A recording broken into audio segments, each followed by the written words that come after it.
रामकृष्ण हरी जय शिवराय. महाराष्ट्र दर्शन या यूट्यूब चॅनलवर आपणा सर्वांचं पुन्हा एकदा सहर्ष स्वागत. चॅनलवर नवीन असाल तर लाईक शेअर सबस्क्राईब जरूर करा. आज तुम्हाला या चॅनलवरती दर्शन घडवणार आहोत चांदेकासरे गावामधील 1200 वर्षापूर्वीचा इतिहास असणारं काल भैरवनाथांचं देवस्थान. शिन्नर कोपरगाव शिन्नर हायवेवरती अगदी नजरेला पडणारं हे छोटंसं मंदिर बघूया आणि दर्शन घेऊया. चला.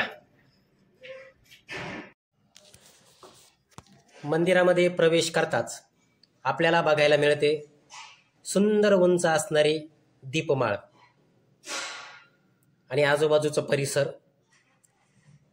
समोर आल्यानंतर दोन विरगळी आपल्याला बघायला मिळतात. या दोन समोर विरगळी, एक विरगळीवर चित्रे कोरलेली आहेत आणि दुसरी विरगळ जरा खराब झालेली आहेत. या विरगळींचा सुद्धा इतिहास वेगवेगळा आहे. आपण पुढच्या व्हिडिओमध्ये नक्कीच विरगळींवर एक स्पेशल व्हिडिओ आपण घेऊ. बघा, सुंदर असा देखणं काम या मंदिराचं तुम्हाला बघायला मिळतंय. समोर डिकमाळीला वरती जाण्याकरता रस्ता पण आहे. या उत्सव काळामध्ये या डिकमाळीवरती दीप प्रज्वलन करून या ठिकाणी मोठा उत्सव भरत असतो. बघू शकता सुंदर असणारी दीपमाळ.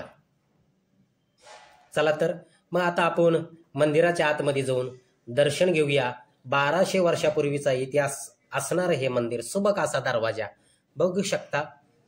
मंदिराच्या मुखद्वारापाशी या परत एक विरगळी आपल्याला बघायला मिळते. छोटे कानी दरवाजे आहे, जाताना आपल्याला वाकून जावे लागेल. आतमध्ये प्रांगणामध्ये प्रवेश करताच या ठिकाणी देवीची छोटीशी मूर्ती, मंदिराचा असणारा हा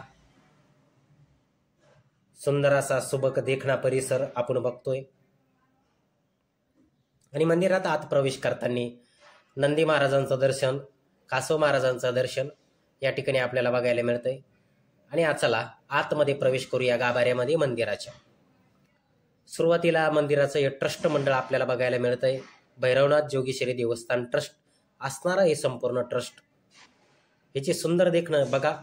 श्री क्षेत्र भैरवनाथ जोगेश्वरी देवस्थान चांदेकासरे, 1200 वर्षापूर्वीचा इतिहास सांगणार हे देवस्थान. चला तर मंदिराची आख्यायिका सुद्धा खूप पुरातन आहे. हे जे मंदिर आहे हे जागृत मंदिर आहे. देव साक्षात या ठिकाणी थांबलेले आहे. तो इतिहास आपण या मंदिरामध्ये असणारे पुजारी बाबा यांच्याकडून आपण ऐकणारच आहोत. पण ही जी मूर्ती आपण तुम्ही बघताय साक्षात भगवंत या ठिकाणी थांबलेली अशी आख्यायिका या मंदिरातले पुजारी, गावातील ग्रामस्थ आपल्याला सांगतात. तर दर्शन घेऊया. मंदिरातील विश्वस्तांचा असणारा बोर्ड सुद्धा या ठिकाणी आहे.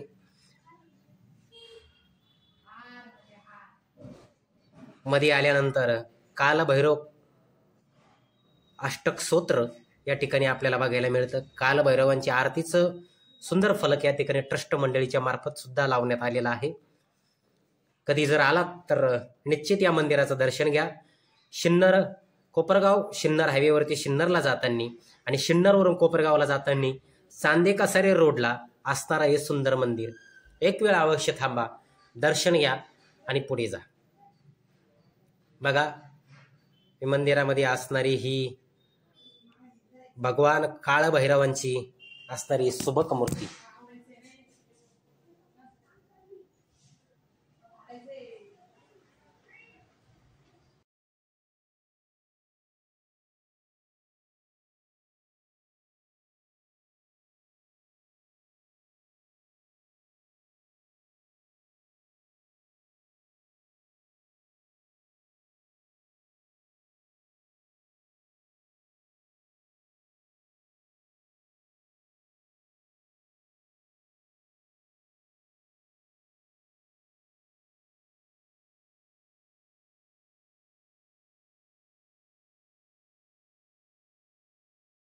या ठिकाणी मंदिरामधील असणारे पुजारी धर्महोन काका या ठिकाणी आम्हाला भेटले.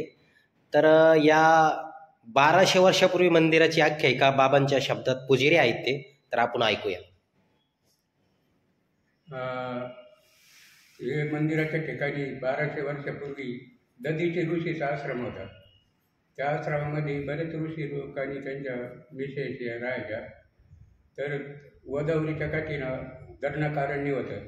त्या दंडकारण्यामध्ये बरेच राक्षस राहत होते. काशासूर आणि दवचासूर हे 2 राक्षस त्या ऋषींना फार त्रास द्यायचे. नंतर ऋषी कंटाळून याला गेले काशीला. तिथं महादेवाची प्रार्थना करून त्यांच्या संग भैरवनाथाला त्यांनी पाठवलं आणि भैरवनाथाने इथं येऊन त्या काशासूर आणि दवचासूर यांचा वध केला आणि तिने मग इथंच मुक्काम केला, म्हणजे इथंच स्थायिक झाले. म्हणजे साक्षात भैरोबा इथं थांबलेले. म्हणजे बघा, आपण बघू शकता बाबांनी सांगितल्याप्रमाणे हे जे मंदिर आहे याला 1200 वर्षापूर्वीचा इतिहास आहे आणि साक्षात भगवंताचा वास या मंदिरामध्ये आहे. त्यामुळे असं असणार हे मंदिर चांदेकासारे शिन्नर हायवेवरती आहे. कधी जर आला तर नक्की तर आपण निश्चित दर्शन घेतल्याशिवाय पुढे जाऊ नका, कारण साक्षात भगवंताचा वास या मंदिरामध्ये आहे. असं असणारे पौराणिक मंदिर. पुजारी इथं आहेत. धन्यवाद आपल्याला त्यांनी माहिती दिल्याबद्दल.